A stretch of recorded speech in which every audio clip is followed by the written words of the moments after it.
Thank you everyone for the questions. Now we move on to the next session, which is the keynote lecture, the second keynote lecture of the day by Professor Amy Allen, who's a distinguished professor of philosophy and women's gender and sexuality studies at Penn State University. Amy Allen is renowned for her outstanding contribution in the field of 20th century continental philosophy, critical social theory, especially the Frankfurt School, feminist theory, social and political theory, and her seminal work, The End of Progress, Decolonizing the Normative Foundations of Critical Theory, was published in 2017 from Columbia University Press, and that initiated the scholarly conversation on decolonizing the Frankfurt School critical theory between the Frankfurt School members and Amy Allen. Her recent publications have been Power, Neoliberalism, and the Reinvention of Politics, the Critical Theory of Wendy Brown, and Slavery, Work and History, Du Bois's Black Marxism, Decolonizing Ethics, the Critical Theory of Henrik Dussel. This is something that Amy will be speaking today about Henrik Dussel, and Critique on the Couch, Why Critical Theory Needs Psychoanalysis, which is also another important intervention in the field of critical theory from the perspective of psychoanalysis. There are many other publications by Amy Allen. Without going into them, keeping in mind the time factor, I now hand over to Professor Amy Allen. So Amy, you have 20 to 25 minutes, and then we can have some questions. Over to you. Okay, great. Thank you so much for the invitation and the kind introduction. Can you hear me? Can someone give me a sign? Yes, okay.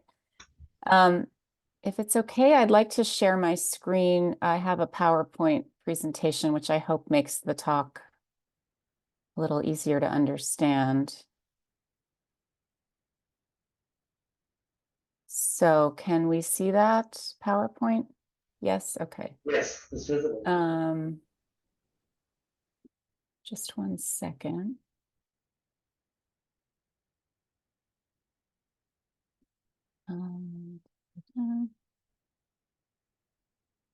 Here we go. Okay, great. So thanks again very much for the invitation. I'm really looking forward to the conversation because, as was just said, I think this is it's a kind of a new and interesting and important conversation between folks who think of themselves as committed to critical theory in the Frankfurt School traditional sense of that term, and those who are interested in post-colonial, decolonial, and anti-colonial theory. So I'm going to start with just a few reflections on the state of that conversation. So I think there's some good news here, which is that I think there seems to be a growing acknowledgement of the need for Frankfurt School critical theory. And when I talk in this talk about critical theory, I'm really going to be referring to it mostly in that somewhat narrow sense of the term, to overcome its own Eurocentrism and engage in a broader global dialogue with other critical traditions. And that would very much include post-colonial theory and post-colonial studies. I think this was evident already at the conference that was held at Harvard earlier this fall to celebrate the 100th birthday of the Institute for Social Research.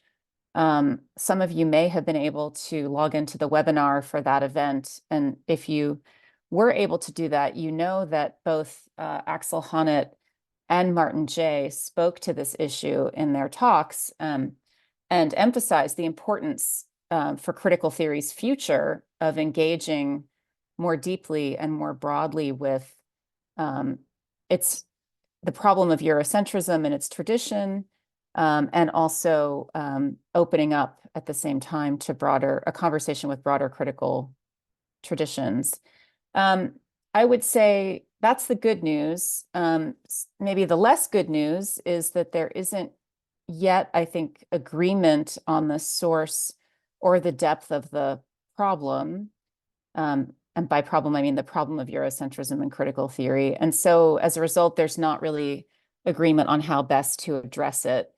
So for example, there was much discussion at the Harvard conference about whether Frankfurt School critical theory requires a strong normative conception of reason, whether such a conception of reason is central to and distinctive of the enterprise of Frankfurt School critical theory. And if so, whether such a conception of reason might stand in the way of a dialogical engagement with post and decolonial theory.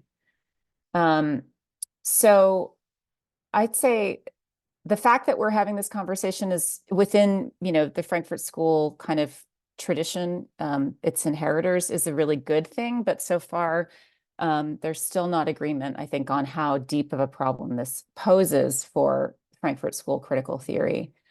So at the moment, I would say there are really two strategies in play for trying to engage in this broader dialogue with global and post-colonial theory.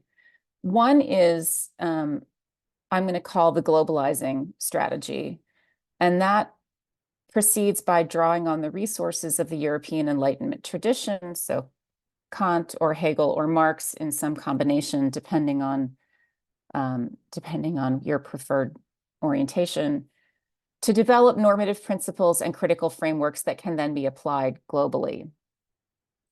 The second strategy that I'm going to call here the decolonial strategy, could also call it the decolonizing strategy. I'm not super wedded to the terminology here, but we can talk about it. That strategy would entail rethinking the philosophical, conceptual, and normative commitments of critical theory in the context of a global dialogue that is attentive to the ongoing legacies of colonialism and imperialism. And that second strategy is more or less, I think, the strategy that I tried to argue for in my book, The End of Progress. So here I just want to rehearse a couple of considerations in favor of this second strategy. One consideration is that I think it takes seriously the post and decolonial challenge to critical theory's strong accounts of reason and normativity. So I count myself as one of those who takes it as takes the idea that Frankfurt School critical theory is committed to some strong normative conception of reason as problematic, and also as something that stands in the way of a broader dialogue, the kind of broader dialogue that representatives of the Frankfurt School claim to want. And so here I would say that in contrast to Axel Honneth and to the argument that he presented at the Harvard conference a couple of months ago, the problem of Eurocentrism in the Frankfurt School, I think, impacts and limits not only critical theory's sociological concepts, but also its conceptions of normativity and reason. The second consideration in favor of the decolonial, or if you prefer, decolonizing strategy, is that I think it takes seriously the ways that critical theorists themselves, ourselves, are situated within the global settler colonial and neo-imperial power relations that we aim to criticize. And so in that sense, I think this strategy hews more closely to Horkheimer's account of what distinguishes critical theory from traditional theory in his famous essay Traditional and Critical Theory, where one of the things that he says makes critical theory distinct is the way that it self-reflexively understands its own situatedness in the relations of power and domination that it aims to critique. Okay, so what does this decolonial or decolonizing strategy require? So I think a first step is trying to open up space for a dialogue between Frankfurt School critical theory and global critical theories by rethinking and recasting the Frankfurt School's accounts of normativity and reason. And so I think that's important work. That's work that I tried to do in The End of Progress. But I would admit that this is not enough in and of itself. And so here I'm trying to signal a kind of autocritique of my own argument in the End of Progress, that I think that the work that I did there still seems to me to be important and worth doing, but certainly doesn't go far enough in terms of engaging in this broader decolonizing project. So I think the crucial next step is actually to, engage in that dialogue, which is one reason events like this one are so important, and can, I hope, be very productive. And so what I want to suggest in the rest of my time today is that for this project, the work of Enrique Dussel, the Argentinian Latin American critical theorist, is particularly salient for a couple of reasons. One is that Dussel has been engaged in a spirited dialogue with Frankfurt School critical theory for over 40 years.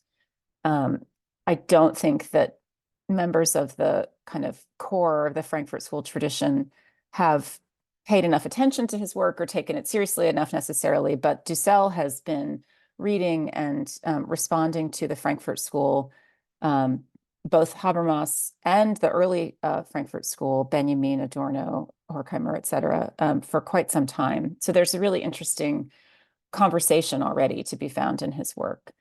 And then the second thing is that Dussel offers a compelling decolonial reading of Marx that I think is especially fruitful for critical theory today. So there has been in the United States and in Europe a real resurgence of interest in Marx and Marxism, both in political theory more broadly and in Frankfurt School critical theory more narrowly over the last 10 to 15 years. And I think there are some probably interesting historical, political reasons for that. But in any case, there's been a real return to Marx in recent years. And what I think is promising about Dussel's work is that he offers a different way of going back to Marx, one that addresses some of the challenges that could be problematic in that return, and particularly having to do with Marx's own Eurocentrism and his theory of history. Okay, so some key texts in Dussel's reading of Marx. So Dussel engaged in a really deep and sustained reading of Marx in the 1980s. And I've listed the key texts here on the slide. Really the only one that's available, the book-length study that's available in English was published in 2001, Toward an Unknown Marx. And so that's what I've taken the title of my talk from, Dussel's Unknown Marx. And then there is also an article in Rethinking Marxism called The Four Drafts of Capital. So what I want to kind of suggest is that Dussel provides an alternative reading of Marx that, unlike the reading that is prominent in Habermas's version anyway, in, let's say, second generation Frankfurt School critical theory, is thoroughly non-Eurocentric. Now, obviously, I'm sure many of you are, fully, deeply aware of all of the debates about Marx and Eurocentrism and Marxism and Eurocentrism, and I'm aware that I'm painting with a broad brush here. If folks wanted to talk about Marx's own work and whether that entails certain Eurocentric commitments or not, that's really, I think, a separate conversation. I think my main point here is just that whatever we think about that question, Habermas's reading of Marx, I want to suggest, is deeply Eurocentric and really leans heavily into the most Eurocentric aspect of Marx's thinking, that is his philosophy of history. So that's anyway the part that I want to kind of focus on. Okay, so some key features of Dussel's reading of Marx. So first of all, the reading is based on a close consideration of the four preliminary drafts of Capital that Marx wrote starting in 1859 with the Grundrisse. So these are relatively unknown texts that Dussel is working with. And on the basis of these relatively unknown, understudied texts, Dussel claims to be able to put together a really different reading of Marx than the one that had become standard. Now, again, keep in mind that he's working this reading out in the 1980s. So even though some of the texts were published a bit later in English, the people that he's kind of locking horns with, let's say, were the more prominent readings of Marx of that era of the 1980s. So there are, I suggest, 7 key features of these relatively unknown texts in Dussel's reading. So the first 3 are actually not so relevant for what I want to present today. I mean, they're obviously important and interesting claims in their own right, having to do with the question of to what extent the mature Marx is still heavily influenced by Hegel and committed to a certain understanding of Hegelian dialectics.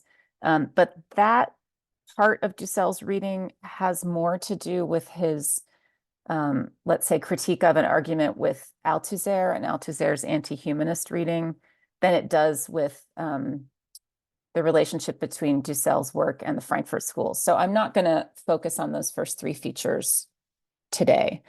What I want to focus on are points 4 through 7 on this slide, starting with the account of living labor, because I think these are most relevant for what sets Dussel's reading apart from Habermas's. So the first idea is the emphasis on living labor, which Dussel argues is for Marx the source of all value, and that represents, in a sense that I think we still need to I'll need to say more about, the exteriority of capitalism. So living labor, once it becomes subsumed within capitalism, then becomes wage labor. But one of Dussel's key arguments is that the distinction between living and objectified or wage labor is absolutely central to Marx's critique of capitalism in these texts. And so that takes me to the next point, which is the role of critique. And Dussel talks about this, borrowing some language from Marx, that the critique of capitalism is at the same time anti, in, and post festum. So, which means that it's at the same time launched from a position of exteriority to capitalism, that is anti-festum, from the point of view of living labor. At the same time, that exteriority is also, in a sense, internal to capitalism, because living labor is subsumed within capitalism and thus becomes a kind of internal foothold, or an internalized exteriority, or as Dussel would also call it, an interior transcendentality. And then finally, critique is also post festum. So living labor reappears as the unemployed or the dispossessed who are discarded or rendered superfluous by capitalism. So there's this kind of interesting triple movement of critique, if you will, that's operating at the same time within and without the capitalist system. And this takes me to the point about exteriority, which I already mentioned is a complicated one. And if any of you are familiar with Dussel's work, you will know that that term originally for Dussel really has a very strong Levinasian resonance, and is connected more to a kind of ontological notion of alterity. But as I've argued with my colleague Eduardo Mendieta in our introduction to the book that we edited on Dussel's work, after he reads Marx, engages in this long rereading of Marx in the 1980s, Dussel really revises his understanding of exteriority, and it becomes a much more concrete, practical, sensuous, corporeal understanding of exteriority. So exteriority is rooted in the bodily corporeality of living labor. It's not so much then a theory of radical alterity as of what Dussel calls an interior transcendentality. I'm certainly happy to say more about that in the discussion if people would like. And then the final point is just emphasizing that the exteriority of living labor for Dussel grounds Marx's ethical critique of capitalism. So Dussel argues that Capital Volume 1 actually is an ethics. And this obviously goes against a lot of readings of Marx, including, as I'm going to explain in a minute, Habermas's early reading. So the key move then that Dussel wants to make is from a dialectical understanding of Marx to an analectical one. And this is really the point that I think is so interesting about his reading. So Dussel's Marx disarticulates the critique of capitalism from the theory of history with which it is arguably intertwined throughout Marx's work. And I'll just say, again, I realize that's a very hotly debated question in terms of Marx interpretation, but we could talk more about it if people are interested. But in any case, it's, I think, definitely the case that the critique of capitalism and the theory of history are closely intertwined in the contemporary Frankfurt School's reception of Marx. And that goes back to Habermas's work from the 1970s, what he called his reconstruction of historical materialism. And so I think this kind of disarticulation goes beyond a kind of attention to multiple historical trajectories that some readers have highlighted in Marx's late work. I'm thinking of Kevin Anderson's book, Marx at the Margins, which is a very important and interesting book that emphasizes the attention that Marx pays in his late work to multiple historical trajectories. But this is a more radical, I think, reinterpretation of Marx. So for Dussel's Marx, the standpoint of critique is not in any way a kind of anticipated dialectical culmination of a historical development, but rather the analectical exteriority of living labor. And it's this move that allows Dussel, through his reading of Marx, to break with traditional Marxist theory of history and its commitments to universality, necessity, and historical progress.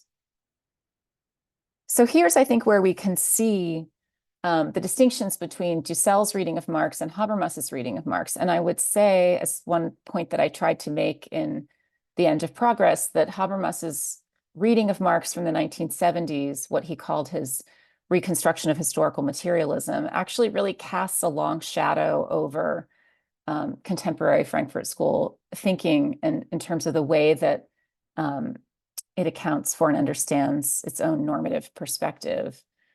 So one of the criticisms that Dussel makes of Habermas's reading of Marx is that Habermas has a very narrow understanding of materiality in his early work. So this would be like from the essays in Labor and Interaction and that time period in Habermas's work. For Habermas, materiality is kind of narrowly understood as work or labor geared toward survival, physical survival. And so materiality then is on the labor side of the labor interaction distinction, which is later articulated in Habermas's work as the system life world distinction. And it's this way of understanding materiality very narrowly that leads Habermas to misread Marx and to claim that Marx doesn't have a normative critique, a normative perspective to ground his critique of capitalist society. And it's also, Dussel suggests, connected to Habermas's overly formal and formalistic understanding of ethics. So one of the criticisms that Dussel spells out in his monumental book, The Ethics of Liberation, of Habermas is that Habermas's ethical work remains too much at a formalist moment and does not take into account the material criterion of ethics. In other words, the ethical relevance of the suffering corporeal embodied subject.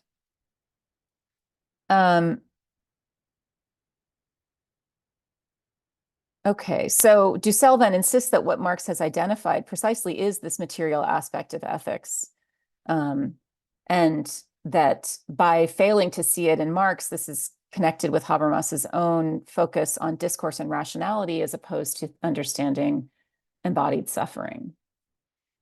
And so I've already mentioned a couple of times Habermas's reconstruction of historical materialism. This is really the aspect of Habermas's work that I focused on in chapter 2 of The End of Progress.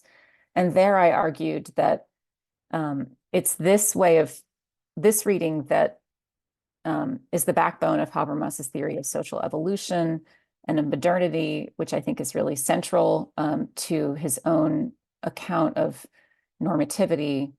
And the basic idea is the attempt to preserve the insights of Marx's theory of history while redressing the objectivism, productivism, and lack of normative foundations that Habermas sees in Marx's work. But part of Dussel's point is that this is just, some of this is the claim about productivism and the lack of normative foundations are based on a misreading.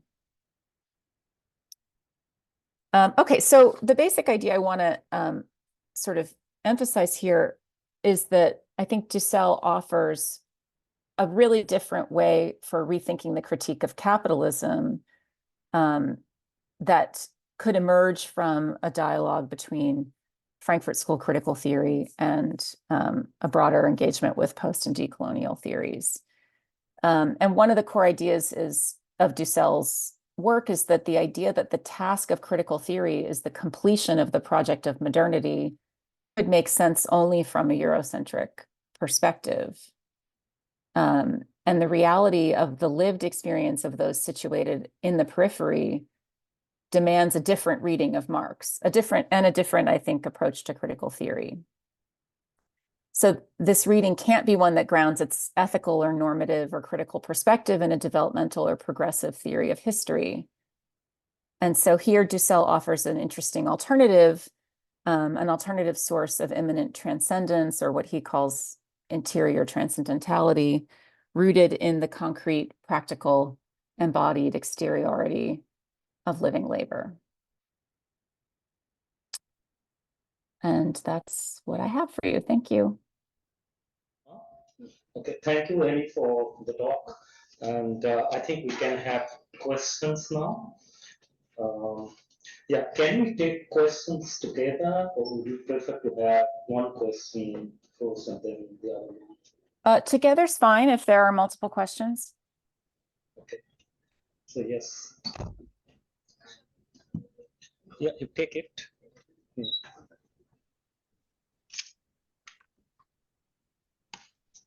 Hello, ma'am. Thank you for your talk. My question is, how does Marx's concept of living labor continue to be relevant in the contemporary context of digital economies? And how does it impact the power dynamics of this workplace? And I'm asking this in the context of Dussel's reading of Marx. Thank you.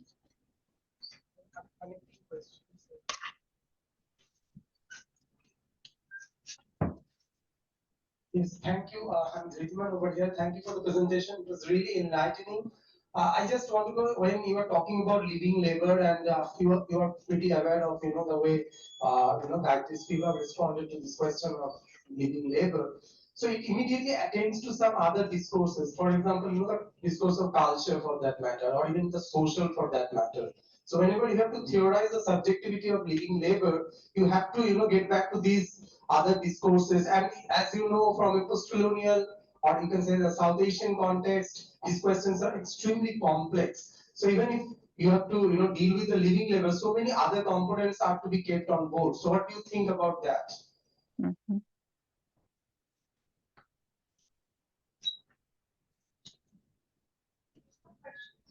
Is there any other question?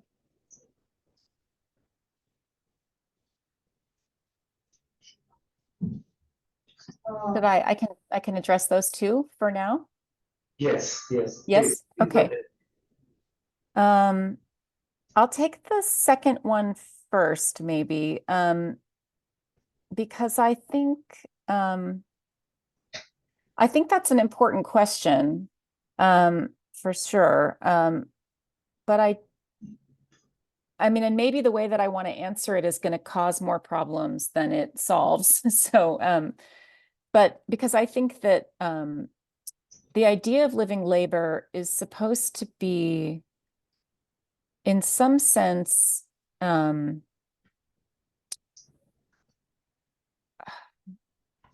Well, I don't think it's attempting to offer a theory of culture, let's say. I mean, I think I think Dussel understands it as more basic than that. It's about a kind of suffering embodiment that can be then taken up and instantiated in different cultures in really different ways. I mean, so that might lead to more trouble, because I think then we might have questions about, well, what's the status of this concept, and you know, is there a kind of essentialism lurking here, which is another obviously difficult set of questions. But I confess I haven't really thought about that question yet, so I'm going to have to think some more about it. I appreciate you posing it. And that's kind of related to, I think, in a way, to the question about how the concept of living labor is relevant for digital economies. I mean, I think the point of view, the point about emphasizing living labor is about thinking of a standpoint that is not totally subsumed within the capitalist system, but that gets taken up within capitalism in ways that provide this kind of, at the same time, internal and external point of view of critique, like the idea that it's exteriority, but an internal exteriority or an interior transcendentality. So I take it that it's supposed to be a more general claim, like not just about thinking about, you know, the factory worker who is working on the assembly line or something like this, and, you know, and their embodiment, but thinking more broadly about how embodiment and corporeality are shaped and in some ways distorted through being subsumed into wage labor. And I think, I mean, obviously we have to think about wage labor in different ways in the context of digital economies, and different types of work and gig work and so on. And those are all very complicated questions as well. But in terms of the concept of living labor and its function, I'm not sure that it would necessarily have to change if we're thinking in terms of a digital economy. I mean, our understanding of its correlate within capitalism, which is wage labor or objectified labor, that's obviously quite different. So in a way, my answer to the two questions is the same. I take it that the idea of living labor is supposed to be rooted in a kind of bodily materiality that is, you know, in some sense basic for Dussel, actually. Okay, thank you, Amy, for the answers. Now we can have other questions. Thank you. Can you hear me? Okay, thank you, Amy. I'm not addressing here the Habermas interpretation of Marx or Dussel's. I want to know it from you that criticizing capitalism is not enough, because capitalism has its own charms. And I think more emphasis was given to analysis and managing of the bourgeois psychology, but there was not much effort on grooming the ethical or moral orientation of the proletariat or the labor or working class people. And oversimplifications or generalization or empathy was given to them, and they are seen as tool of revolution, rather than thinking that they also need some kind of rectification. They also need some kind of sophistication in their expression, rather than just making strikes or protests to combat capitalism. So what do you think about that? Should we take another question together? Sure. Thank you. Simona. Thank you so much, Amy. My name is Simona. I've been meaning to read Dussel for some time, and your talk really convinced me that I should read him very soon. So my question is, I wonder if you could just say a little bit about his critique of Althusser, since you did mention it, you briefly mentioned it, but then you focused on Habermas for obvious reasons. But you know, I was thinking from what you said that surely Dussel would not subscribe to the kind of humanism that Althusser critiques, you know, or I mean, I don't know. I haven't read Dussel. But what is at the heart of the critique of the Althusserian reading of Marx? If you could just say a few words about that, that'd be great. Thanks. Can I have one question? Is it Mushra? Yeah, yes. Should we go for the answers again first? Okay. Or do you prefer to take another one? Okay. I had a little bit of a hard time hearing the first question, so I apologize if I didn't get all of the points. But what I heard was criticizing capitalism is not enough, and we also need a kind of psychoanalytic account of, let's say, workers' consciousness and so on. And I mean, I completely agree. What I presented here is not intended, it's not offered as a kind of complete vision of critical theory. I think, I don't know that I have such a vision, honestly. And in any case, I think my own approach is a little bit more piecemeal and problem focused. And so, so one of the things I'm working on right now, I guess in a way it's a follow-up to the End of Progress and to Critique on the Couch, to my psychoanalysis book, is trying to think through the reception of the contemporary reception of Marx and Marxism in the Frankfurt School and some of the problems with that, and then how we might engage in a different reading of Marx that would take us to a different place, I guess. But that's not, I guess that's not to say that, that reading would give us everything that we need as critical theorists. Not at all. I mean, I think that's one of the reasons that. You got the answer? So, yeah. The second question was on Althusser. Yeah. So, well, the main thing about the kind of implicit, mostly implicit, I would say, critique of Althusser and Dussel is the relationship to Hegel. Actually, it's that Dussel's really insistent that all throughout Marx's late work, as he's working on these 4 drafts of Capital, that Marx remains, in some sense, a committed Hegelian. And so I think that's the major point of disagreement. I mean, there would also be a difference of agreement in terms of how Dussel understands what Marx means by science, and whether or not the fact that he's engaging in some sense in a scientific project means that he cannot also be writing in ethics. And Dussel thinks that the way that Marx's understanding of science is deeply Hegelian, actually, and it has to do with critiquing and understanding the differences between appearances and essences. And in that sense, it's completely compatible with offering an ethics. And maybe even, in some sense, very reconstructed anyway, a kind of a humanist perspective. I mean, obviously that would be, Dussel's not, a humanist in any traditional sense of the term, but I take it that his emphasis on the concrete material bodily needs, and embodied suffering, one could connect that to a kind of rereading of, or rearticulation of a sort of humanist impulse. Okay, Mushra. Okay. Thank you, Em, for your talk. I would like to, relate your talk to your book, End of Progress. I have not read the book, but the idea perhaps I have of it a little bit. So the very idea of critique and the idea of progress, because we critique because we think about progress.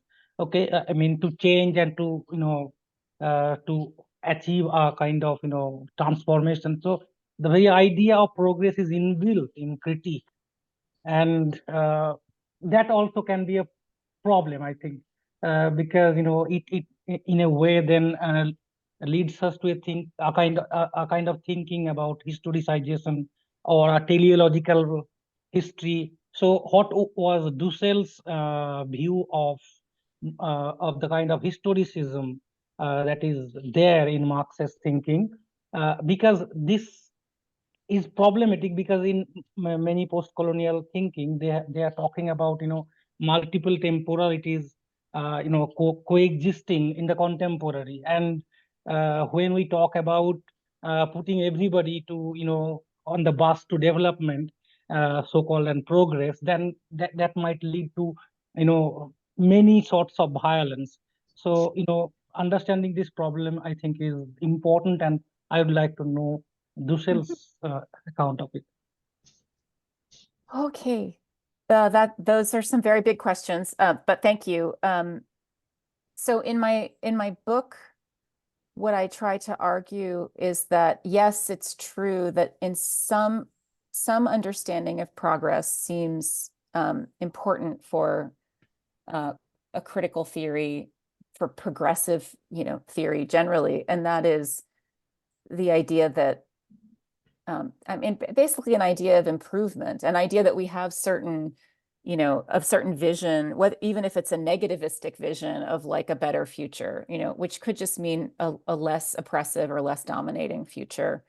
That is an idea of progress. That's what I call forward-looking progress. But the whole kind of conceptual, I don't know, innovation idea of the book, my book, is to try to say the problem is when critical theorists argue, and many of them claim to get this idea from Marx, actually, that in order to articulate an appropriate and realistic, forward-looking vision of progress, you have to have a backward-looking story of historical progress, because you have to identify, what the Marxists of the Second International would have called objective historical tendencies, or progressive developments in the present on which future progress can be built. So it's that connection between like the forward and the backward looking stories that I am trying to interrupt or break apart in The End of Progress. And I argue that one can find an interesting model for this in Adorno,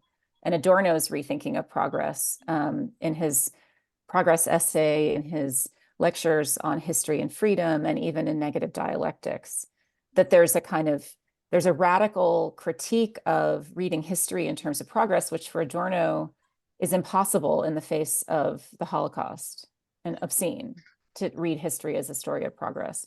And yet at the same time, we can't give up on the idea of progress in the future for Adorno. And it's that interesting, like, pulling apart of these two sides of progress that I find inspiring. And I actually think Dussel himself is committed to something like this. I didn't talk about it today, but the paper that I contributed to the volume of essays on Dussel's work that I co-edited with my colleague Eduardo Mendieta is on precisely this question, the way that Dussel brings together both a critique of historicism and his critique of the Frankfurt School and of its commitment to Eurocentrism, and at the same time, a kind of ethics of progress. An idea that, we have to hold on to an aspiration.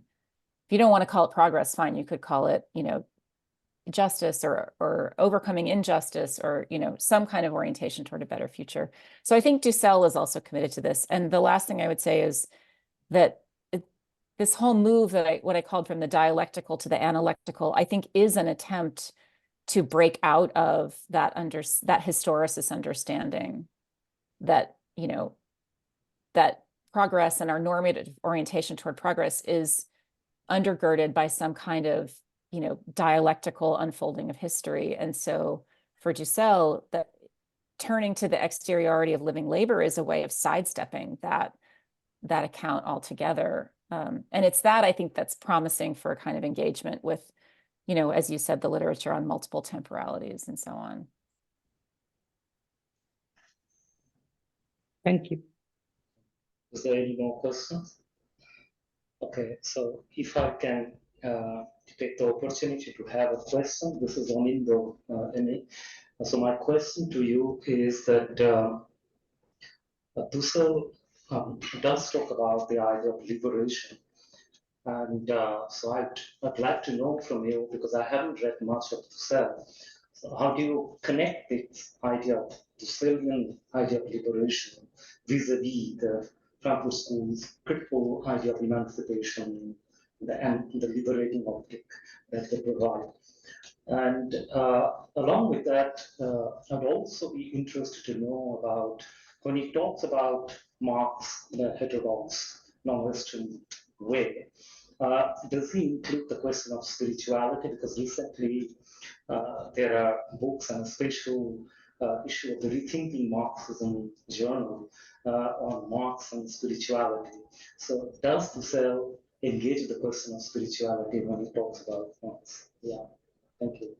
Yeah, those are both really great questions. And in fact, there's a book, I don't think it's out yet, but an English translation is either just out or coming out soon, of a book that Dussel wrote called Marx's Theological Metaphors. I think that's the title.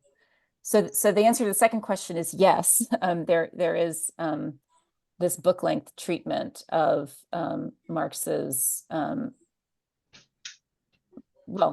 his connection to spirituality, to theology, to religion. And then the first question, yeah, I think obviously liberation in the Latin American context is really connected. Again, these two questions you asked are very connected, right? It's connected to liberation theology and to a distinctive kind of history and tradition, intellectual and religious tradition that I think is different from the Frankfurt School context. But I think one could say that the emphasis on liberation in Dussel is it's a close analog to the focus on emancipation in the Frankfurt School tradition. But again, it's reading, I mean, as I read Dussel,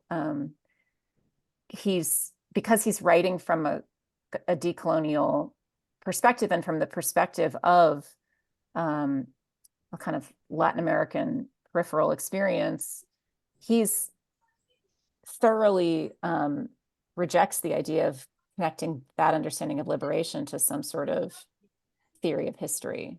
So you get this kind of interesting rearticulation of what I called a minute ago, this forward-looking understanding of progress or liberation that is not tied to a kind of, progressive understanding of history. And that's one of the things I find so interesting about Dussel's work. Okay, so with that note, Amy, I want to thank you once again for the keynote lecture, and we appreciate your joining us from your class. Thank you, and thank you everyone for the questions. Thank you. Thank you. Thank you very much for inviting me.